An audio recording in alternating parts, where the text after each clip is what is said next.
Hello everyone and welcome back to another video. During this video, I'll be showing you how you can make your own footsteps on different terrains in Unity. So just to show you what the final result is going to be looking like, you can see that when I'm walking on the black area, I'm making a certain sound. It's just a random footstep that I found online. It doesn't really matter how it sounds like. If I were to swap onto the white one, you'll see it sounds different, a different footstep.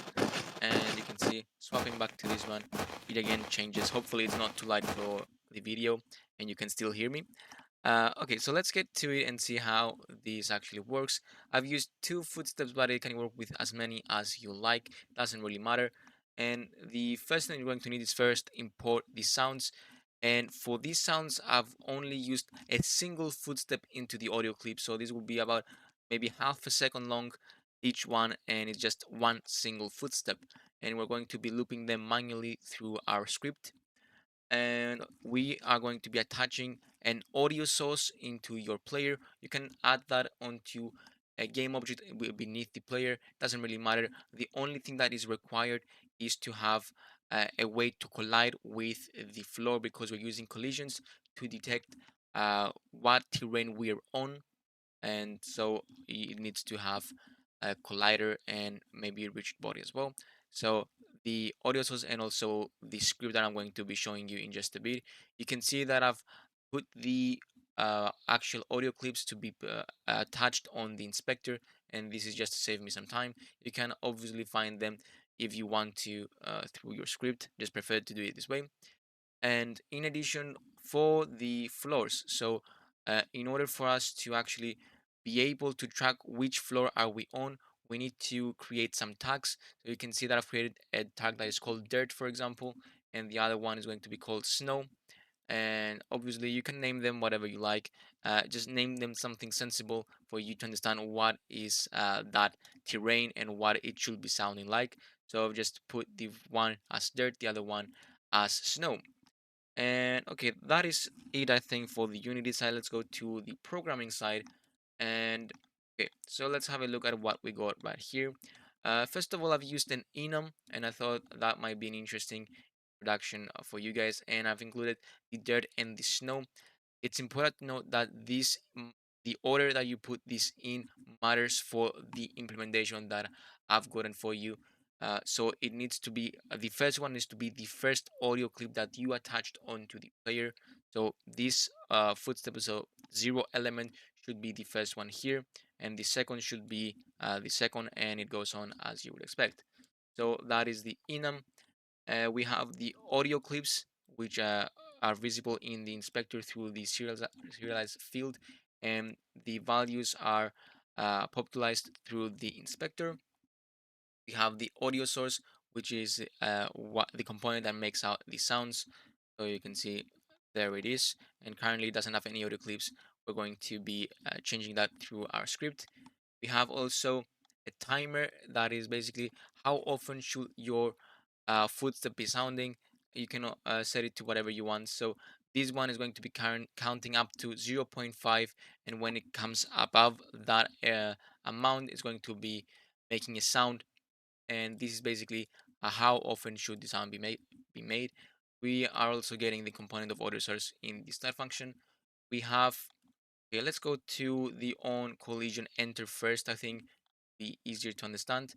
Okay, so for the on collision enter, what we need is a loop that is going to be looping through all of the tags that we have here. So it's going to be looping over these. So you can see for each string tag, so creating a local variable of type string that is named tag within the names of uh, the enums that I've created. So it's getting basically the names of these. So it's going to be getting the dirt and the snow. It's going to be getting that as a string and putting that into the tag. So basically, the first time this iterates is going to get the dirt and as a string. Second is going to be getting the snow. If you have more, is will go carry on like this. And for each one, we're going to be comparing the tag of the object that we are able to access its tag through the collision that I have here, and comparing it with the tag that is this one and the same as this one that I just mentioned. And if they are the same, it means that we are on a terrain that has an actual audio clip and it should make a different footstep. So we're going to be setting the audio clip of the audio source to whatever the footsteps audio. So you can remember we have this array that holds all of the audios, the audio clips. So we're using an index to actually access that, and why this is why the order matters for this implementation, because it's starting out as 0 and it gets incremented, and through this we're going to be accessing it.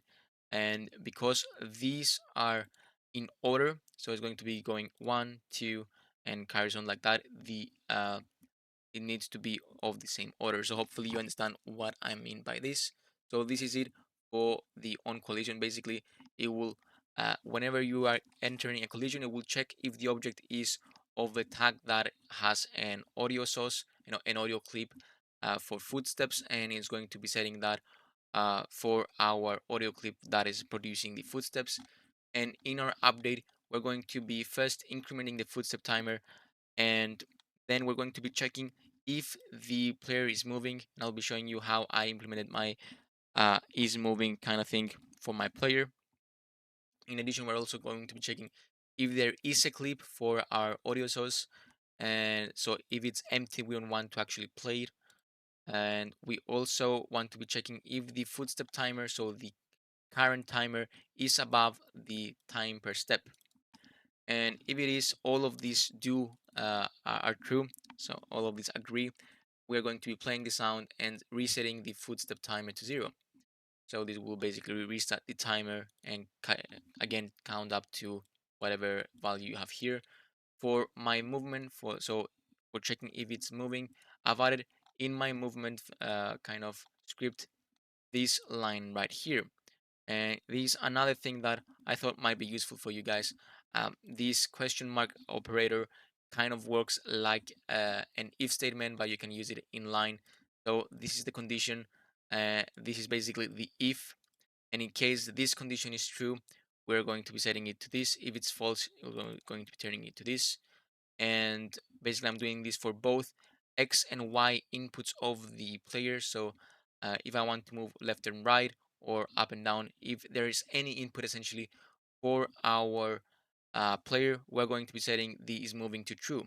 So if either of these, if the player is moving on either axis, we're going to be setting the is moving to true.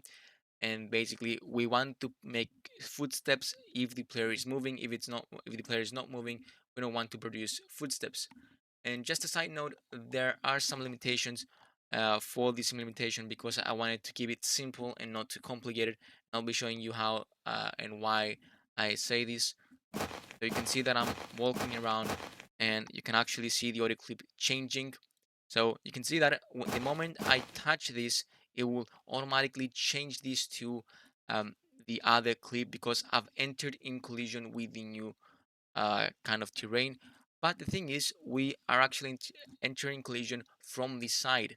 So that is basically a limitation that is easily solvable, but I didn't want to cover this during this video because it will probably make it a bit longer than expected and wanted to make for this video. But if you want to be changing that, you can do it by getting the contacts of the collision and checking for the normals. And another thing that you may be interested in, let's say for each terrain you want to have kind of a variety of sounds. So let's say you are on the snow, you want to have a couple of footsteps so your kind of footstep system doesn't sound the same all the time.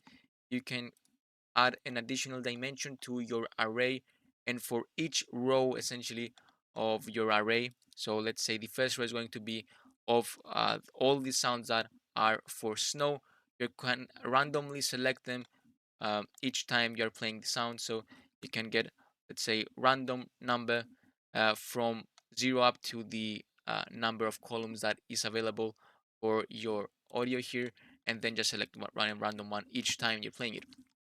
So these is just a couple of notes, a couple of my thoughts that you can implement. So that is it for this video. If you have any questions, please comment them below. If you enjoyed this video and found it useful, again, like on the video, subscribe onto the channel, and as always, thank you for watching. Have a good rest of your day, and goodbye.